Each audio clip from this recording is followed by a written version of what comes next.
Okay, so the phone rings while I'm seasoning a pot of vegetable soup. I remember that detail because everything about that evening felt completely ordinary, right? Up until it didn't. Windows over my kitchen sink reflecting the fading light, soft music drifting from the old radio by the coffee maker.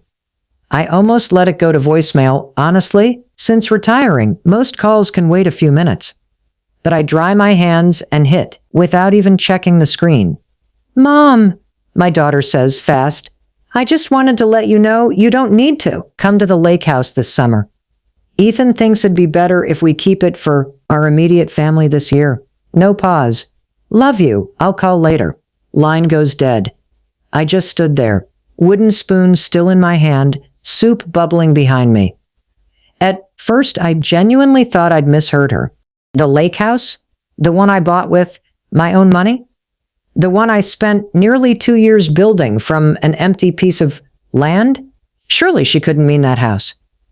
I turn off the stove, sit down at the table, staring at the dark phone screen. "My name's Margaret Hale.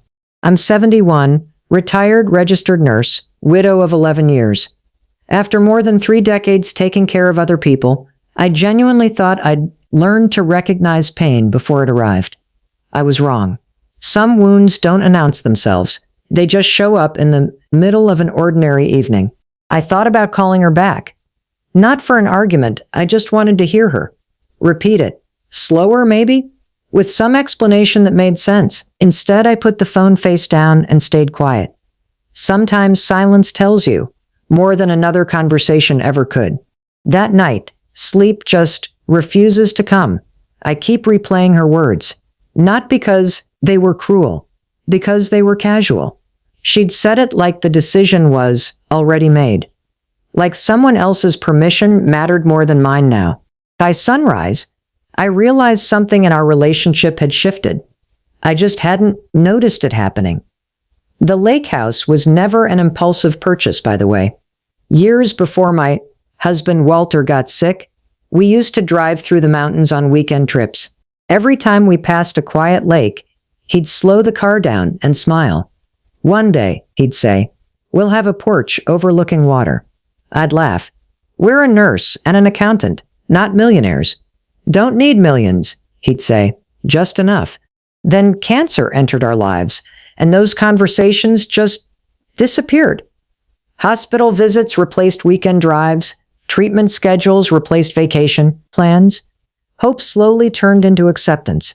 After Walter passed, I spent almost 18 months just learning how to exist without him. Then one afternoon, I find this old notebook. Inside, sketches, pencil drawings, a wraparound porch, big kitchen windows, a stone fireplace. Nothing elaborate, just home. I cried harder that afternoon than I had in months. Not because of the drawings, because they reminded me, dreams don't always die with the people who imagined them. Sometimes someone else has to finish them. Using Walter's life insurance, plus the savings I'd built over my career, I bought 6 acres overlooking Lake Cormorant. Deed listed one owner, Margaret Hale. Every payment came from my accounts. Every construction decision, mine. Every permit, my signature. That house wasn't an inheritance, wasn't a family investment, wasn't some shared vacation property. It was my home. Building it tested every ounce of patience I had. Every other weekend, drove almost 2 hours to meet contractors, approve materials, answer endless questions. What flooring? What cabinets? What color roof? The builder, quiet guy named Gene, rarely wasted words. "If you want quality," he'd tell me, "you'll need patience." "I've waited my whole life," I'd answer. "I can wait a little longer." Room by room, the house slowly comes together. When construction finally ends, I unlock the front door alone. No balloons, no celebration, no family waiting inside, just silence. And yet, it wasn't lonely, felt peaceful. I walked through every room slowly, touching walls I'd watched rise up out of bare concrete. When I get to the kitchen, sunlight's pouring across the hardwood floors, exactly the way Walter had imagined years earlier. First time since losing him, I smile without forcing it. I whisper into the empty house. We finally made it. Words just echo gently through the living room. I genuinely believed that house would be where my family gathered for decades. Never imagined it'd become the reason we started falling apart. That first summer, after the house was finished, honestly, it became everything I'd hoped for. My daughter Vanessa arrives with her husband Ethan and their 2 kids on a warm Friday. My son Nathan drives in the next day with his wife Rachel. By sunset, the quiet house has turned into this lively family retreat Walter and I had once imagined. Laughter across the back porch. Grandkids chasing each other through the yard, while Ethan grills burgers by the patio. Nathan helps me carry coolers from the garage. Rachel insists on setting the dining table before I can even stop her. First time in years, the house felt complete. Every room occupied, every chair had someone in it. Every meal stretched into long conversations well past dark. Those became some of the happiest memories of my life. Vanessa would join me every morning in the kitchen while everyone else slept. We'd drink coffee by the big windows overlooking the lake, talk about work, parenting, the little things that fill up everyday life. You really did it, Mom, she said one morning, looking around. I guess I did. Dad would have loved this place. I smiled. I built it for both of us. She reached across the table, squeezed my hand. In that moment, I believed nothing could ever come between us. Looking back now, I wish I'd frozen time right there. Because the following summer felt different. Not dramatically, not all at once. Just enough for me to notice something had quietly started to change. Ethan starts making suggestions. At first they sound harmless. You know, he says, standing in the upstairs guest room, this would make a great home office. Another weekend, he points at the unfinished storage room. You could easily convert this into another bedroom. I nod politely. Interesting ideas. He smiles. Then thinking about ways to improve the place. That wording struck me odd, honestly. Improve the place like it already belonged to him. Still, I ignore the feeling. Families talk about ideas all the time. No reason to assume anything more.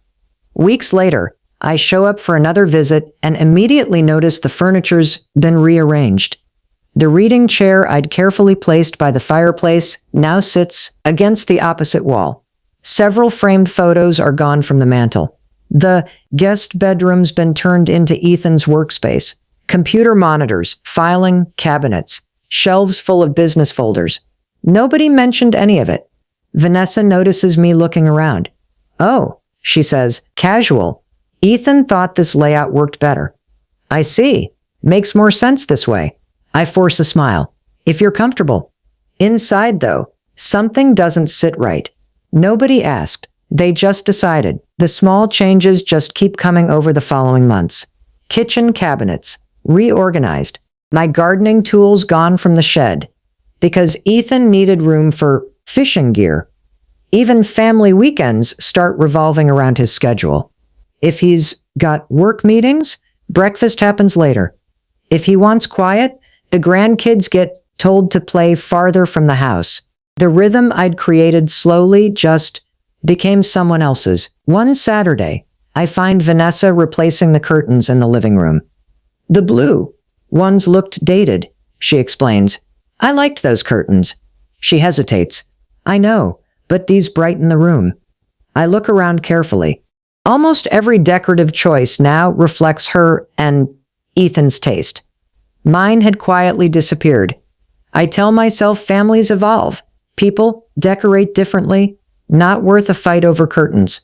But deep down, I know this was never really about curtains. It was about ownership, about respect, about remembering whose dream this house had always been.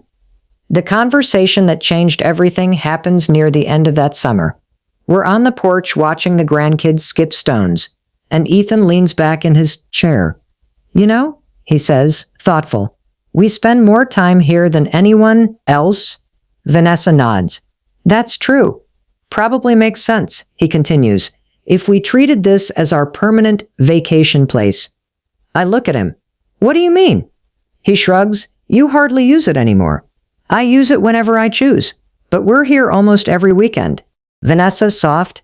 I think Ethan just means it makes practical sense. Practical? There's that word again. I fold my hands. This house isn't about convenience.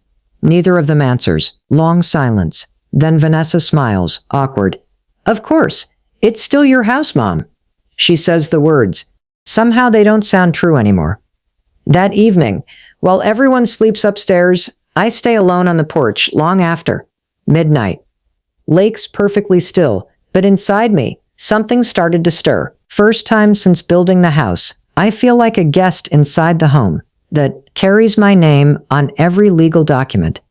I didn't know it yet, but the hardest lesson was still coming, and it arrived in the form of a single envelope. Envelope arrives on a quiet Tuesday morning. Looks ordinary, plain white, my name, neatly typed across the front. No note, no card, nothing hinting at what's inside. I carry it to the kitchen, pour coffee, open it without really thinking much of it. Within seconds, my appetite's gone.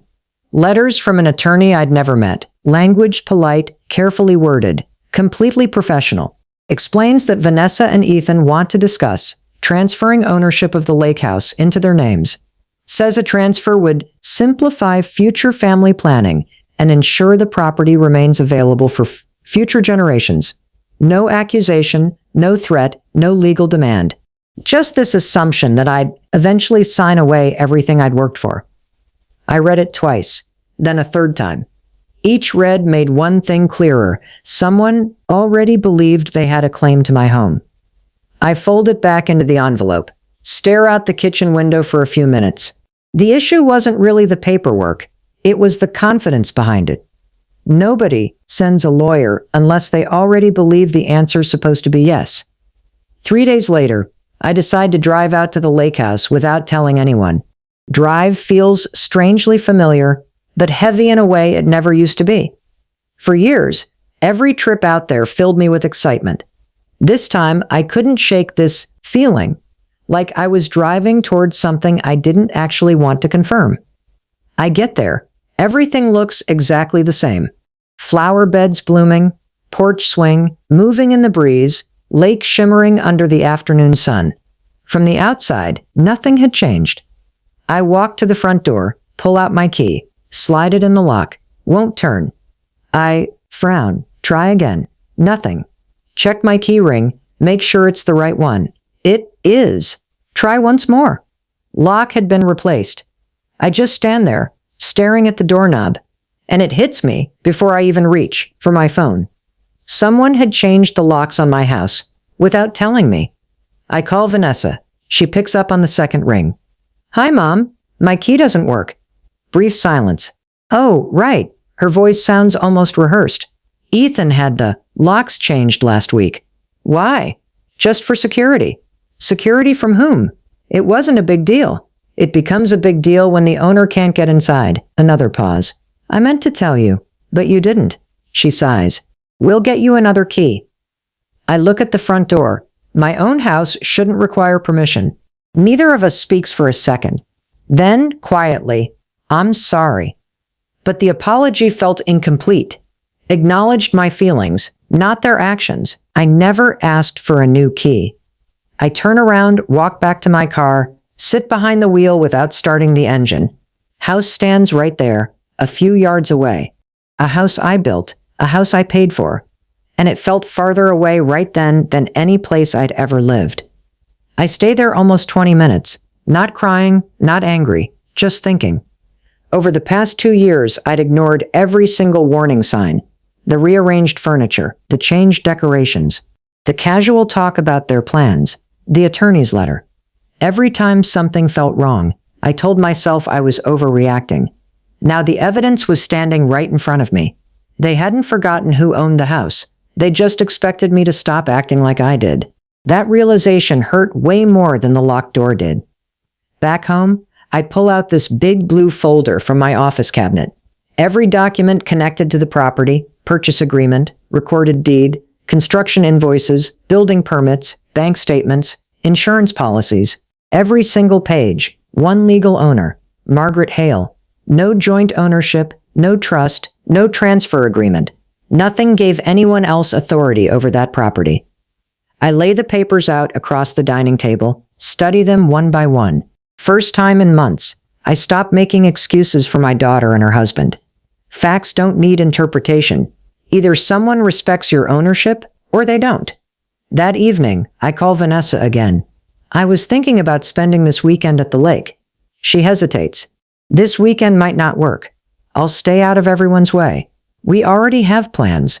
What about next weekend? I'll have to ask Ethan. Those 6 words just echo in my head. I'll have to ask Ethan. She wasn't asking the owner. She was asking the man who'd already started behaving like one. I end the call politely. Sit alone in the quiet house for a long time after.